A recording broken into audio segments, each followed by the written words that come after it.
சைவத்தின் மேல் சமயம் வேறு இல்லை, அதில் சார் சிவமாம். சிவமாம் சிவத்தின் மேல் தெய்வம் இல்லை என்னும் செம்பொருள் வாய்மை வைத்த சீர்திரு தேவாரமும் திருவாசகமும் உய்வை தரச் செய்த நால்வர் பொற்றாள் எம் உயிர் துணையே.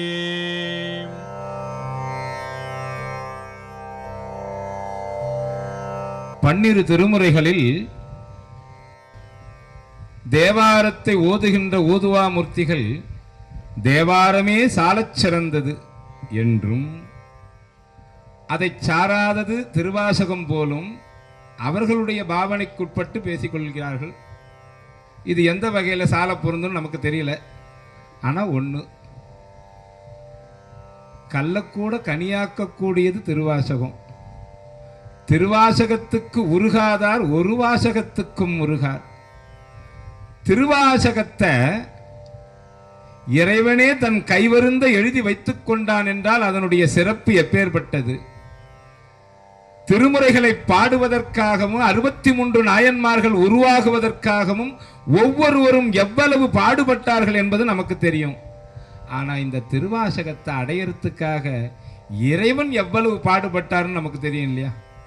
அவரே இந்த திருவாசகத்துக்காக குதிரைக்காரனாக வந்தாரு, பிட்டுக்கு மண் சுமந்து பெரம்படி பட்டாரு, இன்னும் அநேக அற்புதங்கள் அவர் உடன் இருந்து செய்து இந்த திருவாசகத்தை ஈட்டினார்னா, இந்த திருவாசகத்தை ஏன் அந்நியமா பாவிக்கிறாங்கன்றது நமக்கு தெரியல. ஒரு கால் 8ஆம் திருமுறை சாராத 12 திருமுறைகள் உண்டோ அப்படின்னு எதனா ஒரு கணக்கு வச்சுக்கிறாங்களான்னு தெரியாது. ஆனா திருவாசகத்தை ஒதுக்கிறதா எனக்கு தெரியல யாரும். ஆனா குறைஞ்ச அளவில் அவங்க அதை வச்சிருக்கிறாங்கன்றது மட்டும் தெரியுது. அதை நிறைஞ்ச அளவில் நாம பண்ணது தப்பா போயிட்டுது, வேற ஒன்றும் இல்லை. இந்த திருவாசகம் நிச்சயமான முறையில் ஓதுவார்களுடைய உள்ளத்தை உருக்கும். எந்த ஓதுவார்களை? நீங்க ஓதக்கூடிய தன்மையை பொறுத்து ஓதுவார்கள். உங்களுடைய உள்ளத்தை கண்டிப்பா திருவாசகம் உருக்கும். அதை ஓதக்கூடிய முறையை உணர்ந்து ஓதுறது. நாம் முற்றும் ஓதுதல் அப்படின்னு தான் வச்சிருக்கிறோம். அப்ப என்ன, திருவாசகத்தில் படிக்கும் பொழுது அந்த பாடலினுடைய பாகங்களை பிரித்து எடுத்துக்கணும். ஏதனாகின ஒரு பாட்டு, ஏதனா ஒரு பாட்டு, திருவாசகத்தில் ஒரு பாட்டு சொல்லுங்க. நாயேனை சரி, வேண்டத்தக்கது அறிவோய், வேண்டத்தக்கது அறிவோய், நீ வேண்ட முழுதும் தருவோய், நீ வேண்டும் அயன் மாலுக்கு அறியோய், நீ வேண்டி என்னை பணி கொண்டாய், வேண்டி நீ யாது அருள் செய்தாய், யானும் அதுவே வேண்டின், அல்லால் வேண்டும் பரிசு ஒன்று உண்டு, என்னில் அதுவும் உந்தன் விருப்பமன்றே. அப்போ எதுவுமே இறைவனாண்ட வேண்டக்கூடாதுன்றதுக்காக எழுதப்பட்ட இந்த பாட்டை பாடிட்டு நந்தி காதல குசு குசுன்னு இந்த கஷ்டத்தெல்லாம் தீர்த்துவேன்னு சொன்னா, அப்ப இந்த பாட்டை பாடினதுக்கு அர்த்தம் என்ன? இதை செய்யக்கூடாது. திருவாசகத்தினுடைய சாரத்தை உள்ள உணர்ந்துட்டீங்க. நீங்க உள்ளன்போட சிவன்றத்தை பிடிச்சிட்டீங்கன்னா உங்களுக்கு தேவையானதெல்லாம் அவர் தேடி வந்து கொடுக்க காத்துக்கிட்டு இருக்கிறாரு. அப்ப நாம எதுக்கு நந்தி காதல போய் எச்ச பண்ணுவான்னு? தேவை கிடையாது. அவரே நிச்சயமா செய்வார். அப்ப திருவாசகத்தினுடைய பொருளை உணர்ந்து ஓத வேண்டும். இப்படி ஓதுற தருணத்தில் அதற்குண்டான பலனை கருதும். இப்படி திருவாசகத்தினுடைய சாரத்தை உணர்ந்து முற்றும் ஓதுகின்ற இந்த நிகழ்வு கூத்தாடித்தனம்னு சொன்னாங்கன்னா உண்மை. நடராஜ பெருமா ஆடுகின்ற ஆட்டத்தில் நாமும் பங்கெடுத்துக்கிட்டோம்னு அர்த்தம். அவ்வளவுதான். ஆடுகின்றிலை கூத்து உடையான் கடற்கு அன்பு இல்லை. அன்பு இல்லாதவங்க ஆடலை, ஆடுற நாமெல்லாம் அன்பு இருக்கிறவங்க. அவ்வளவுதான் விஷயம். இதுல என்ன ஐயப்பாடு இருக்குது? ஆடி ஆடி ஆனந்தம் அதுவே ஆக அருள் கலக்கணும். நம்ம என்ன ஆடுறது என்ன மிக மட்டமானதா? உயர்வானத பிரம்மத்தை நோக்கி ஆடிக்கிட்டு இருக்கிறோம். நிச்சயமா ஒரு கால் இல்லைன்னா ஒரு கால் இந்த நாயேனையும் தன்னடிகள் சார்விக்கின்ற ஒரு நம்பிக்கை. அந்த நம்பிக்கையோடு ஆடக்கூடியதும் பாடக்கூடியதும் மிக உன்னதமான காரியம். வினைகள் என்றது பொறுமையாகத்தான் போகும், அதான் இயல்பு. ஏன்னா சிந்தும் பல்வினைன்னு ஞானசம்பந்த பெருமான் சொல்லுவார். ஆனால் ஆடி பாடி அண்ணாமலை கைதொழ ஓடி போகும் நமது உள்ள வினைகள். அப்போ வினைகளெல்லாம் ஓடுறதுக்கான வழி நாம் ஆடுறோம் பாடுறோம். அதை இந்த திருவாசகத்தில் கொண்டாடுறோம். என்னன்னா ஒரு பாடல் சாதாரணமாக பாடும் பொழுது ஒரு பொருள் உணராது. ஆனால் நம்ம சந்தத்தில் பாடும் பொழுது அந்த பொருள் உணரும். பால் நினைந்தோட்டும் தாயினும் சால பரிந்தினி பாவியனுடைய ஊனினை உருக்கி உள்ளொளி பெருக்கி உலப்பிலா ஆனந்தமாய தேனினை சொரிந்து புறம் புறம் திரிந்த செல்வமே சிவ பெருமானே, யான் உன்னை தொடர்ந்து சிக்கன பிடித்தேன் எங்கெழுந்தருளுவதினியே. பாட்டு பாடுறோம், பொருள் விளங்காத போச்சா இல்லை ஆட்டம் வராத போச்சா? இப்படி ஆடி பாடினா பாவம்னு சொல்றவங்களுக்கு பாவம் சேரட்டும், நமக்கு வேணாம் அந்த கதை. படைத்தல் காத்தல் அழித்தல் எல்லாம் அவங்க செயல். அவங்களோட இன்னொரு அவதாரம் எடுத்து தான் அதை கொடுத்துட்டு ஒவ்வொருத்தரும் ஒரு இது செய்கிறாங்க. அப்படின்னா அதோட அது எனக்கு புரியலைங்க ஐயா. அதாவது அவங்களே படைக்கிறாங்க, காக்குறாங்க, அழிக்கிறாங்க. அப்படின்னா ஏன் அதில் நம்ம என்ன பண்ணணும், யாரை இது பண்ணணும்?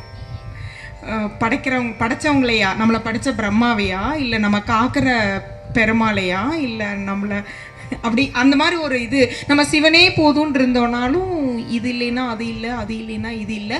நீ சிவத்துக்கிட்ட போனதுனால தான் உனக்கு இப்படி ஒரு கஷ்டம், நீ சிவன் கோயிலுக்கே போனதுனால தான் அப்படியெல்லாம் சொல்கிறாங்களே, அதெல்லாம் எப்படிங்கய்யா? அதெல்லாம் சொல்கிறவங்க யாருன்னு கேட்டால், தேனுன்றத்தை ருசிக்காதவன் அவனுக்கு ஆரம்பத்திலேருந்து கடைசி வரலாம் தேனுடைய ருசி தெரியாது. ஐயோ பாவம், அதனுடைய சுவை தெரியாது அவனுக்கு. அவன் என்னன்னு சொல்லுவான் அந்த சுவையை? தேன் எப்படி இருக்குன்னு கேட்டால் என்ன தெரியும் அவனுக்கு? அதை சாப்பிட்ட உன்னை வியாக்கியானம் பேசுறதுக்கு அதை சாப்பிட்டவன் தான் சொல்லணும். தேனை பற்றி ருசியாக இருக்குதுன்னு சொல்கிறது யார் சொல்லுவாங்க? அதை சுவைச்சவங்க சொல்லுவாங்க, சுவைக்காதவங்க சொல்ல முடியாது. நல்லா கேட்டுங்க, சிவத்தை கும்பிட்ட சிவனடியாராக இருக்கின்ற திருநீறு ருத்ராட்சம் தரித்த அடியார்கள் இந்த சொல்ல சொன்னாங்களா, சிவத்தை கும்பிட்டா கஷ்டம் வரணுட்டு? அப்ப அவங்க சொல்ல விட்டுடுங்கம்மா. இத்தனை வருஷம் உணராத சுகத்தை நீ உணர்ந்திருக்கிற சிவத்தாண்டன் போது அந்த பேரானந்தத்தினுடைய வெளிப்பாட யாரும் ஈடு கட்ட முடியாது. இது அவ்வளவு சீக்கிரம் வராதுமா. 7 ஜென்மம் புண்ணியத்தினுடைய பராபலனால மட்டும்தான் சிவ சிவன்ற வார்த்தை உள்ள நுழையும். சிவன் கோயிலை மிதிக்க முடியும், சிவ சம்பிரதாயத்தை சார முடியும். இல்லைன்னா அவங்கெல்லாம் செய்ய முடியாது. சிவ சிவ என்கிற தீவினையாளர், சிவ சிவ என்றிட தீவினை மாலும், உடனே அழிஞ்சு போயிடும் சிவ சிவனா. இது இப்ப இல்லப்பா, அப்பெல்லாம் கால் கை தெரியாத பட்டதுன்னா என்ன பண்ணுவாங்க? சிவ சிவன்னுவாங்க. காரணம், அந்த பாவம் அப்பவே அழியுதுன்றது அவங்களுக்கு தெரிஞ்சுது. ஆனா இப்போ சாரி, ஆனா அப்பெல்லாம் தப்புன்னா ஒரு தப்பு அப்பவே கழியணும்னா சிவசிவன்ற வார்த்தை மட்டும்தான். அப்ப அந்த சிவசிவன்ற வார்த்தை பாவத்தை அழிக்குது, சிவசிவன்ற வார்த்தை நமக்கு சிவகதியை கொடுக்குது.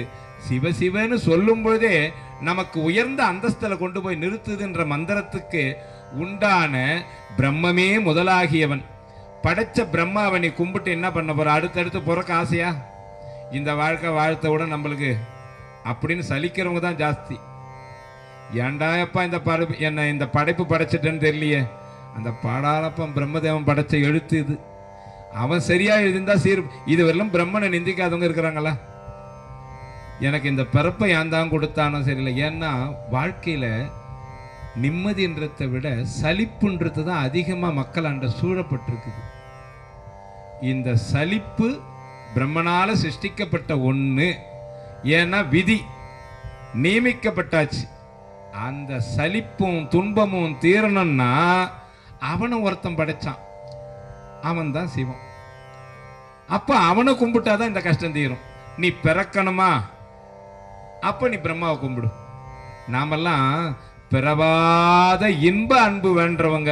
ரெண்டாவது, நமக்கு பிறப்பும் வேணாம் இறப்பும் வேணாம், ஈக பரம்னு சொல்லக்கூடிய ரெண்டு சுகத்தையும் கொடுக்கக்கூடியது சிவம் மட்டும்தான்.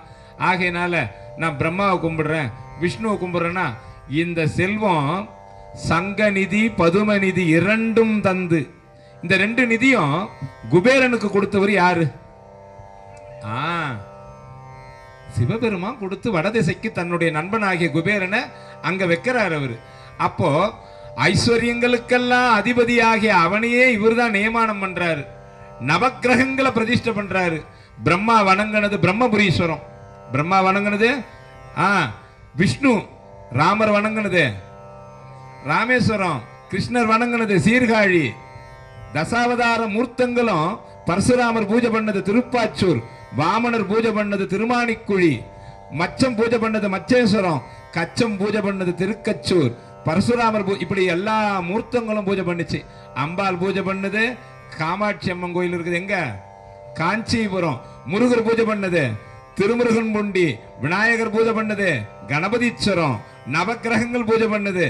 எல்லாரும் பூஜை பண்ற சாமியை நான் கும்பிடுறது தப்புன்னா அவன் தான் கெட்டு போறான். உனக்கு என்ன கஷ்டம் இருக்கு? அவங்கெல்லாம் என்ன பண்றாங்கம்மா, வார்டு மெம்பருங்களை நம்புறாங்க. நீ நேரடியா முதலமைச்சர் பிரைம் மினிஸ்டர் லெவலுக்கு போயிட்ட, நீ ஏன் கஷ்டப்படுற?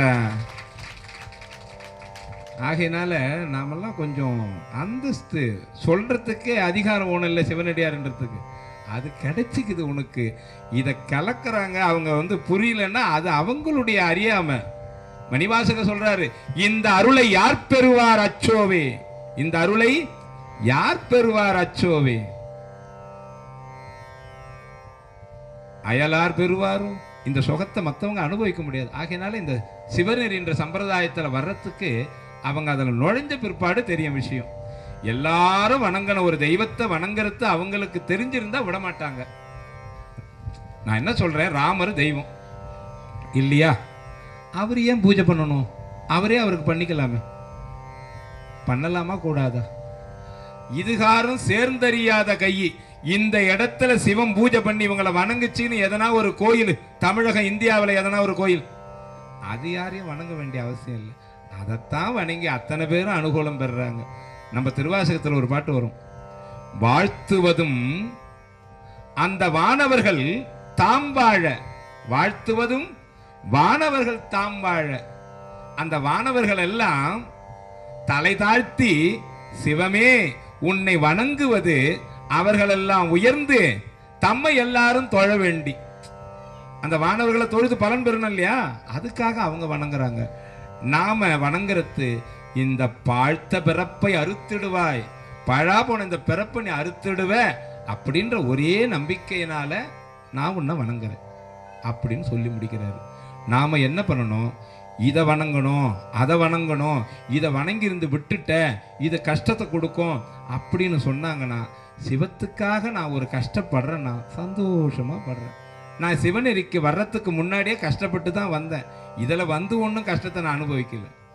இது நிவர்த்தனை ஆகிறதுக்கான வழின்றது தெரியல. நீ முன்ன செய்த கர்மாவினுடைய பயனை இப்போ அனுபவிக்கிற. நன்றும் தீதும் பிறந்தர வாரா, நீயே பார்த்து வரவழைச்சிக்கிட்டது, அவர் பார்த்து பொறுமையாக அடக்கிறவரில் நீ அதை அமைதியாக தான் இருந்தால் அந்த அனுகூலத்தை பெற்றாகணும். சிவா திருச்சட்டம்பலம். இப்போ நாவுக்கரசு பெருமான் நரியை பரியாக்கியவனே அப்படின்னு சொல்லி இந்த அப்பர் சுந்தர மணிவாச பெருமானை பாடுறாங்க.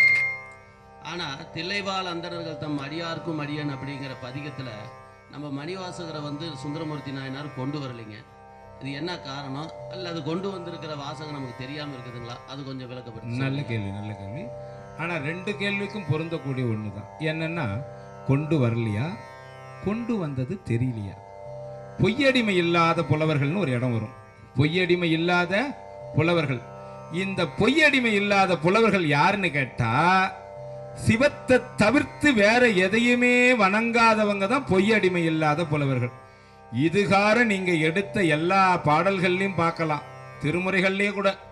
ஏன்னா 11ஆம் திருமுறைகள்ல விநாயகர், முருகரா, அம்பாள் எல்லாரையும் வணங்கியிருப்பாங்க. ஆனா திருவாசகம் மட்டும்தான் சிவத்தை தவிர்த்து வேற யாரையுமே வணங்காத ஒரு நூல், பொய்யடிமை இல்லாத புலவர்கள் என்கின்ற வரிசையில் இவர் இடம்பெறுவார். இதை நான் சொல்லல. கொங்கு மண்டலத்துல இப்போ அதிகபட்சமானவங்க சமய தீட்சை எடுத்திருப்பாங்க. யாருக்கிட்ட? ஒளியரசு ஐயா. ஒளியரசு ஐயா இல்லையா? ஒளியரசு ஐயாவினுடைய தகப்பனார் இந்த விளக்குறை ஆடலரசு ஐயா அவர் கொடுத்த விளக்குறை இது அவர் கொடுத்தாருன்றதுக்காக அருளரசு ஐயா அவருடைய மூத்த மகன் கொடுத்த விளக்குறை. பொய்யடிமை இல்லாத புலவர்கள் என்ற வரிசையில அவர் வந்திருக்கிறாரு. இதற்கு சான்று கொடுக்கறாங்க. என்னன்னா, பெரிய புராணத்துல சேக்கிழார் பெருமான் எழுதக்கூடிய பாடல்கள்ல இந்த பாடல்களை எடுத்து வைக்கிறாரு. உதாரணமா முன்னுதாரணம் எடுத்து வைக்கிறாரு. அதுல இன்னென்ன காரணத்தினால இறைவனை தவிர்த்து, சிவத்தை தவிர்த்து வேற எதையுமே புகழாத இருக்கிறவங்க பொய்யடிமை இல்லாத புலவர்கள். அந்த புலவர்கள்ல நிச்சயமான முறையில் மணிவாசகர் இடம்பெறாருன்றது அவருடைய வாக்கு. அது அப்படி இருக்கட்டும்.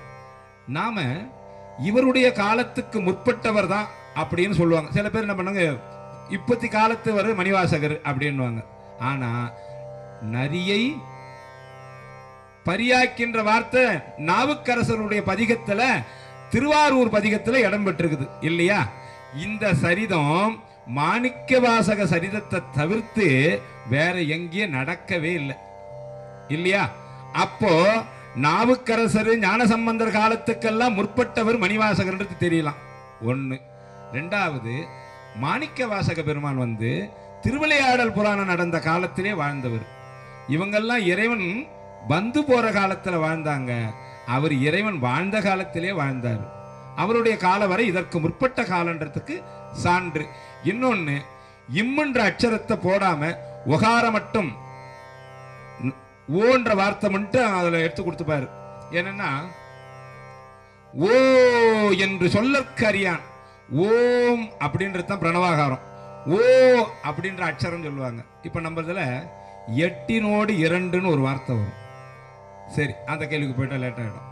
அப்போ அந்த அகார உகாரத்தினுடைய தத்துவாத்தியத்துல தான் இந்த வார்த்தையை போட்டாரு அப்படின்றதுக்காக தான் இந்த பொருளை இது உள்ள திணிச்சிருப்பாங்க.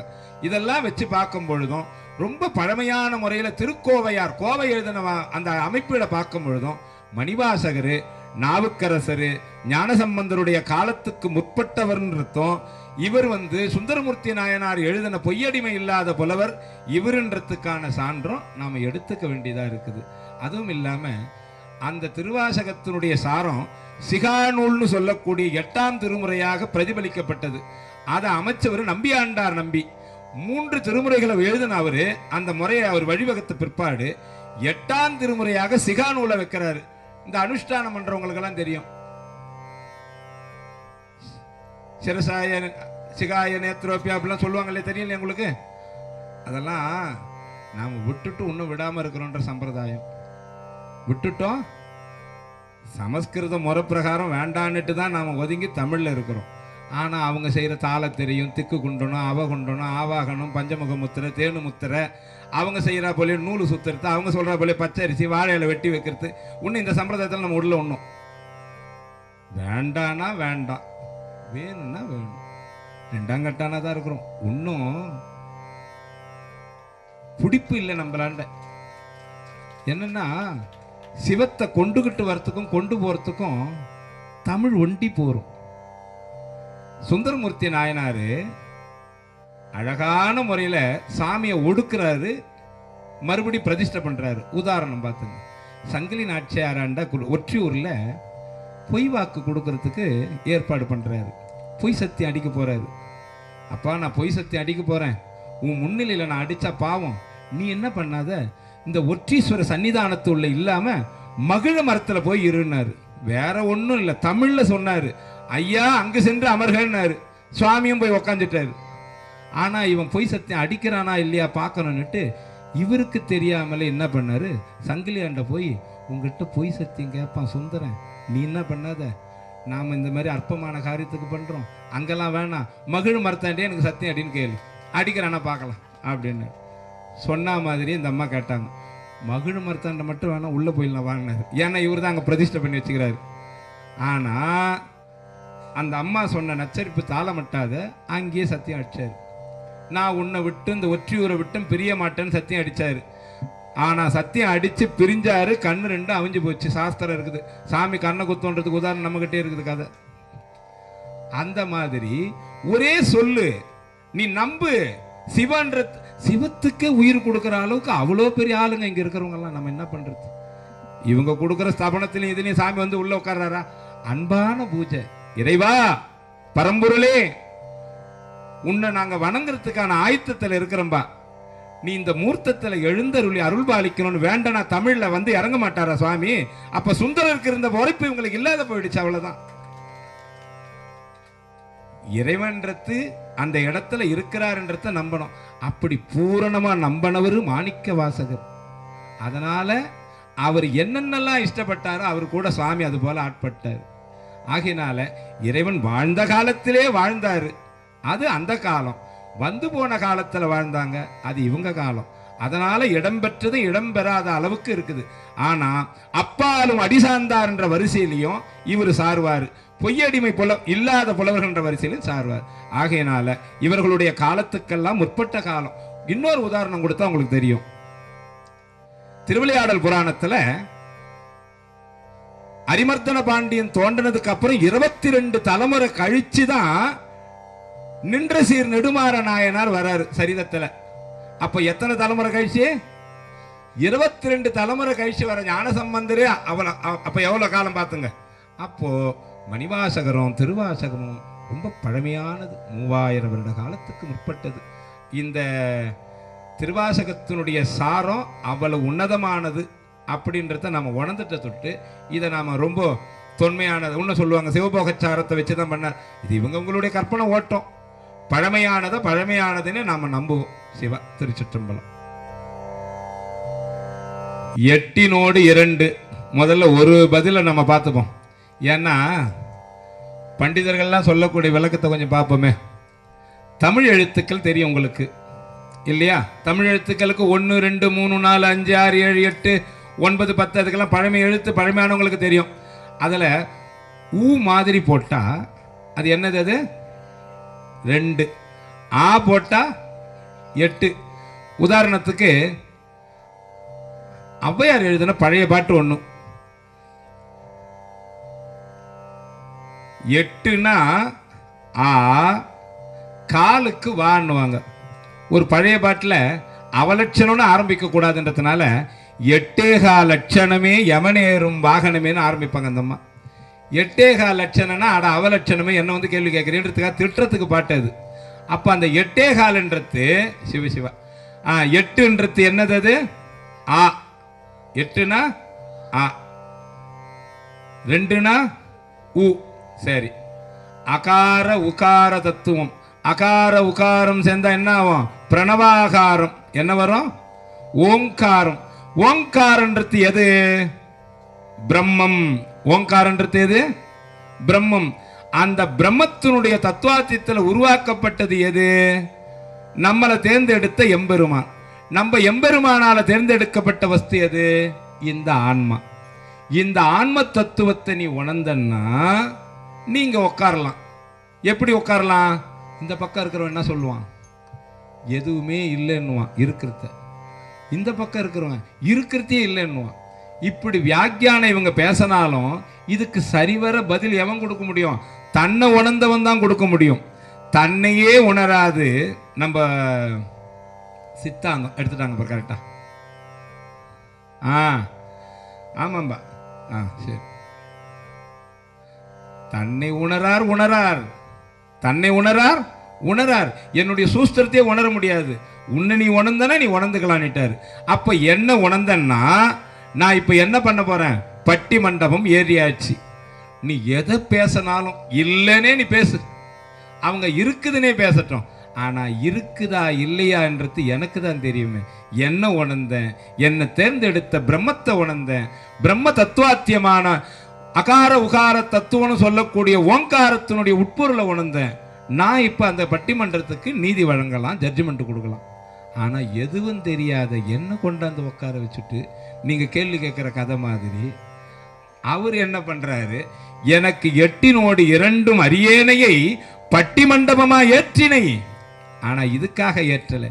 ஏற்றினை எட்டினோடு இரண்டும் அறியேனை. என்னை எது வேலை உட்கார வச்சுட்டேப்பா, ஒண்ணுமே தெரியாத.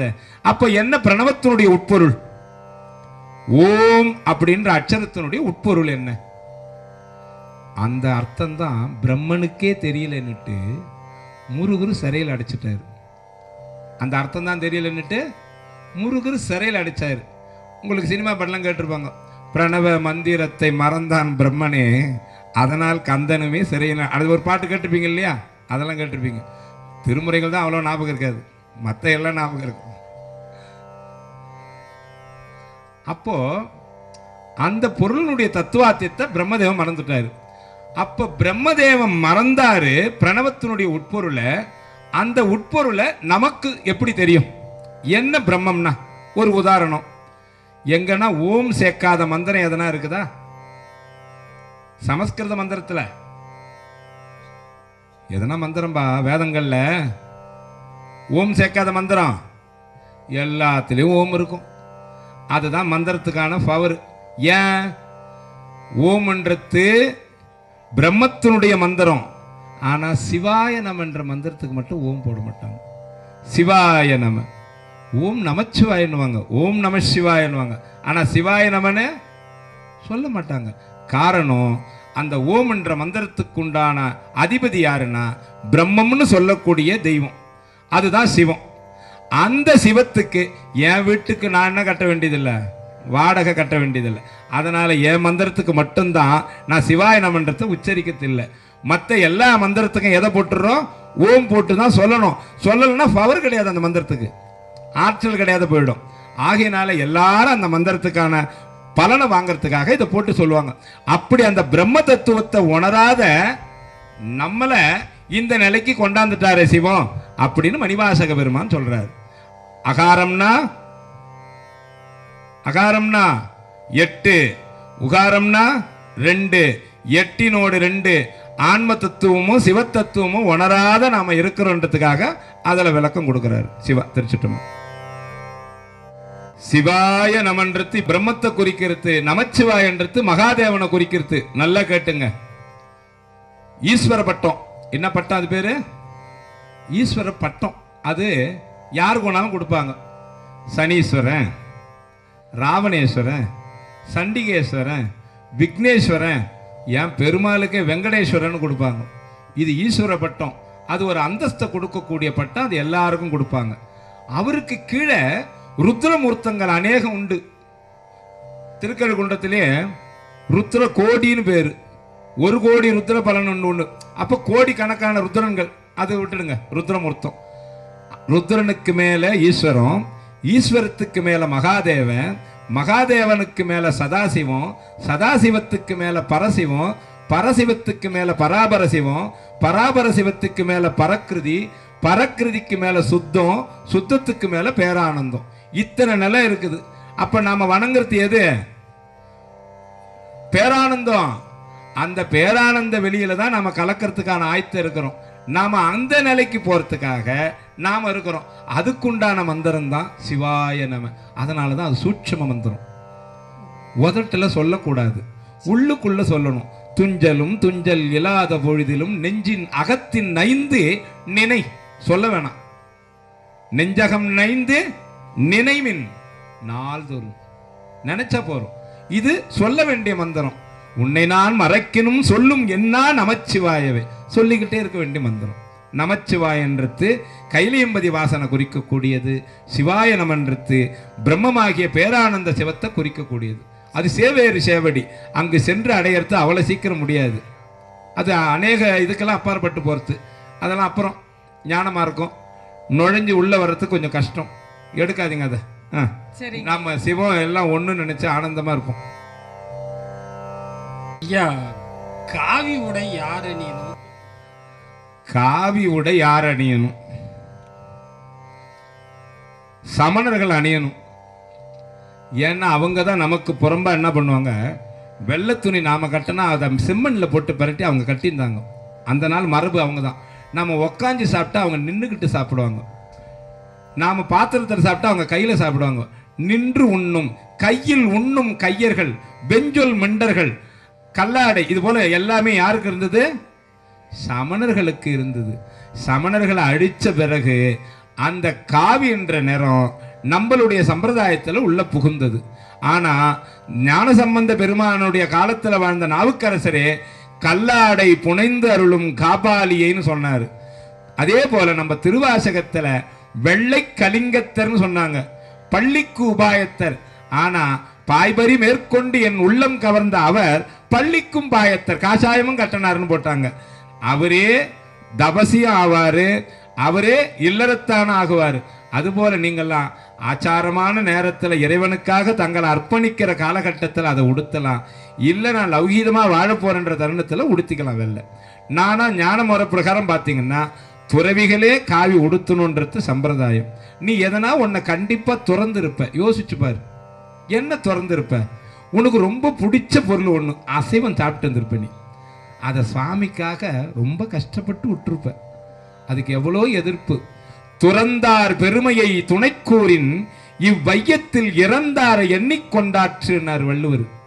செத்தவங்களுடைய லிஸ்டை எப்படி எடுக்க முடியாதோ அதுபோல ஒரு விஷயத்தை அனுபவிச்சிருந்து ஒருத்தன் விட்டான்னா அவன் தான்பா உலகத்திலேயே பெருமையானவன்னு சொன்னாங்க. அப்ப நீங்க தான் உண்மையிலேயே பெருமையானவங்க. நீங்க எதை உடுத்தினா எந்த சம்பிரதாயத்துக்கு நீங்களாம் அடிபணி முடியாது. போங்க, அகோரி மாதிரி வாழ்.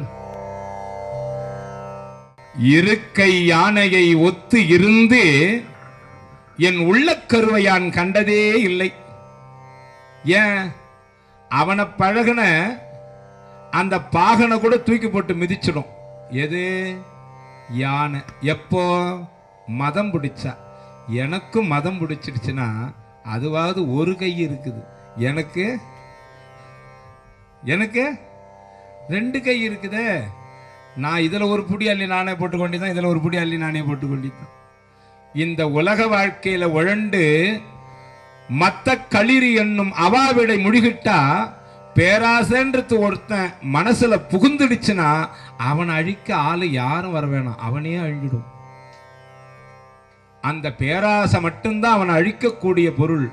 அதை அவன் விட்டுட்டா ஆசை இருக்கலாம், பேராசை இருக்கக்கூடாது. இது உனக்கு தகுதி, இதை அடைய நீ முன்னேறன்னா அதுக்குண்டான வழி நீ தேடுவேன். அது உன்னை காபந்தம் பண்ணும். நான் என்ன பண்ணிட்டேன், மத்த களிர் என்னும் அவாவிடையில் முழுகி பேராசென்ற ஒரு இடத்துல போய் விழுந்து இருகை யானையாக இருந்து என் உள்ளத்தினுடைய கருவை கண்டா, அதாவது பார்க்கறதுக்கே வழி பண்ண கூடாது. எது? ஆணவமும் ஆசையும். ஆணவமும் ஆசையும். அப்ப அது ரெண்டுத்தையும் விட்டு விலகனாதான் உள்ளத்துல இருக்கக்கூடிய கரு கண்ணுக்கு தெரியும். இருகை யானையை ஒத்து இருந்து என் உள்ள கருவையான் கண்டதே இல்லை. அப்ப நீ என்னதான் கண்ட? கண்டதெல்லாம் எவ்வம். எவ்வம்னா துன்பம், கண்டதெல்லாம் எவ்வமே. அப்போ துன்பத்தில் மூழ்கி கிடந்த என்ன வருக என்று பணித்தனை வானுலோர்க்கு ஒருவனே கிற்றிலேன் கிற்பன் உண்ணவே. உன்னை அனுபவிக்க எனக்கு தெரியலப்பா. எனக்கு என்னமோ ஆசை இருக்கு சிவத்தை பிடிச்சுக்கணும்னு, ஆனா எனக்கு தெரியலையே எப்படி பிடிச்சுக்கணும், எப்படி உள்ளன்பா இருக்கணும், அது தெரியலையே. அதை எனக்கு தெரியப்படுத்து. எனக்கு தெரிஞ்சதெல்லாம் கிற்பன் உண்ணவே, அற்பமானதே அனுபவிச்சுக்கிட்டு இருக்கிற, வேற உன்னை பிடிக்கிறதுக்கான நிலை எனக்கு தெரியல. அதை என்னைக்கு நீ சொல்லி தருவியோ அன்னைக்கு நான் சீர்படுவேன். நான் சீர்பட மாட்டேன்னு சொல்லல, சீர்பட தெரியல எனக்கு, சொல்லி கொடுன்றாரு. மாணிக்க வாசகருக்கு திருவடி தீட்சை கொடுக்கிறாரு நீங்க, அது எதற்காக திருவடி தீட்சை கொடுக்குறாங்க? திருவடி தீட்சை, தீட்சைன்றது மொத்தம்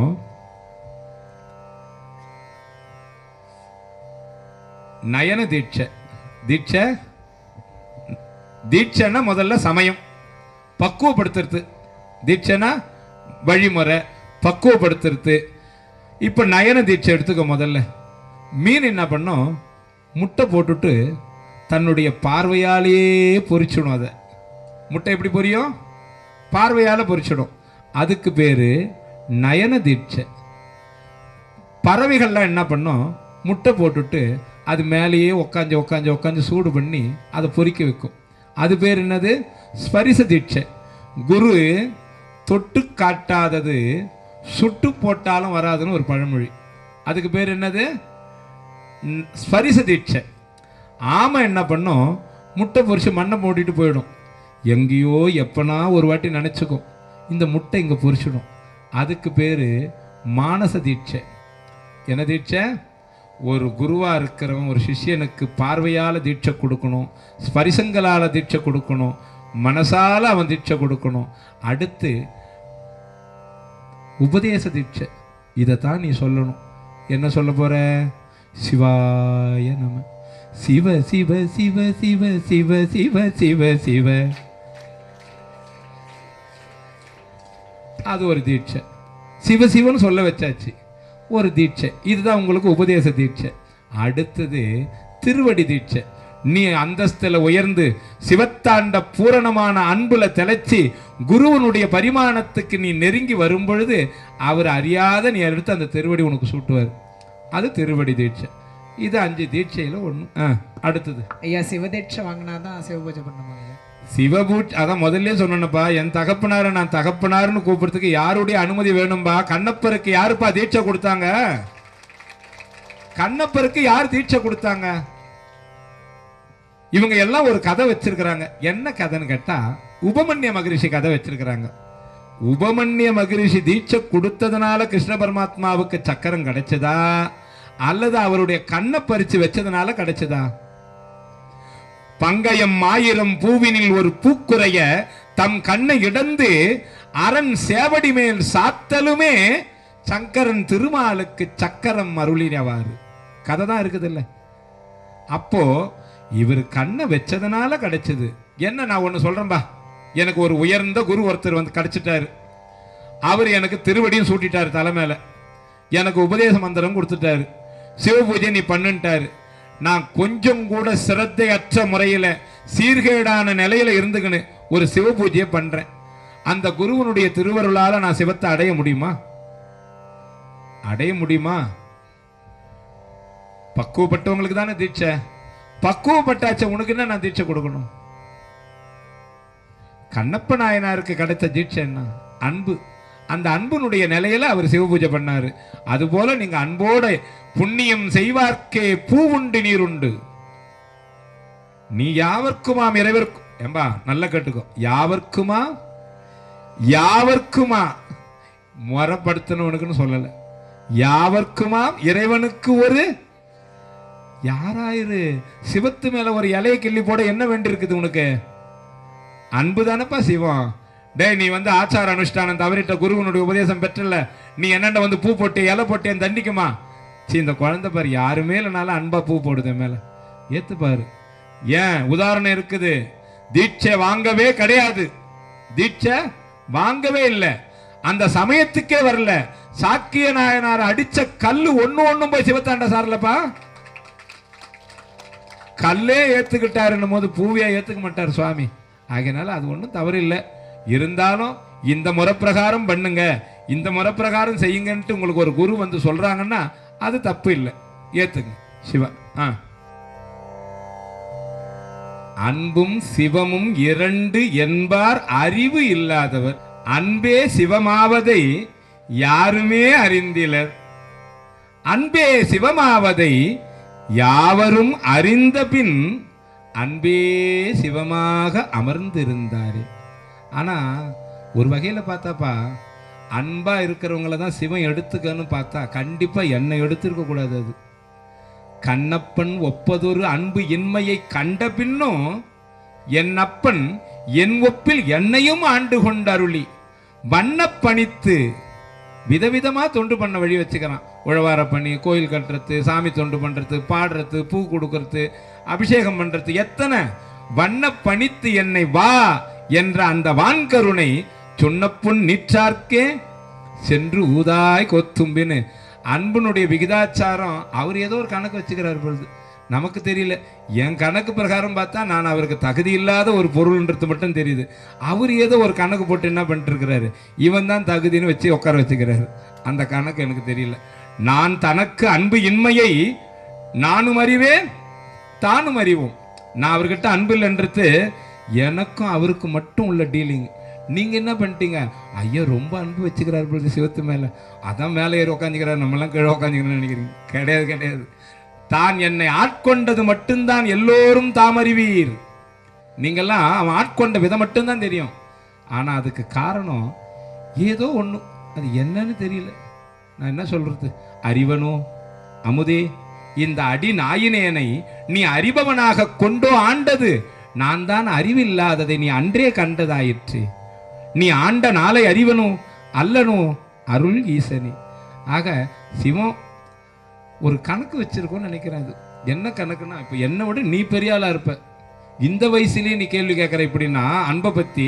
இன்னும் என் வயசுக்கு வரும்போதெல்லாம் நாங்கள்லாம் எல்லாம் உங்கள் காலில் தான் விழுந்துருக்கணும். நல்லா எப்படியோ நாம் ஒன்று மட்டும் பண்ணுவோம், சிவத்தாண்ட அன்பு செலுத்த தவறாத கடைப்பிடிச்சோம்னா போதும். அந்த ஒன்றே ஒன்று நம்மளை எல்லா வகையிலும் உயர்த்திவிடும். சிவா திருச்சிற்றம்பலம். நமச்சிவாய அப்படிங்கிற மந்திரமோ சிவாய நமக அப்படிங்கிற மந்திரமோ தேவ மந்திரம். இந்த மந்திரத்தை வந்து உடையில, அதாவது துண்டில் அடித்து அதை இடுப்பில் கட்டி உக்காந்துக்கிறாங்க. அது சரியா? ஒன்று. ரெண்டாவது, நள்ளிரலில் நட்டம் பயின்றாடும் நாதனே, தில்லையுள் கூத்தனே, தென்பாண்டி நாட்டானே அப்படிங்கிற ஒரு விஷயத்துக்கு ஒரு நல்ல விளக்கம் கொடுங்க ஐயா. விளக்கம் கொடுக்குறம்பா, நல்ல விளக்கமானு எனக்கு தெரியாது, அதனால் அதை கொடுக்குறேன் தெரிஞ்ச வரலும்.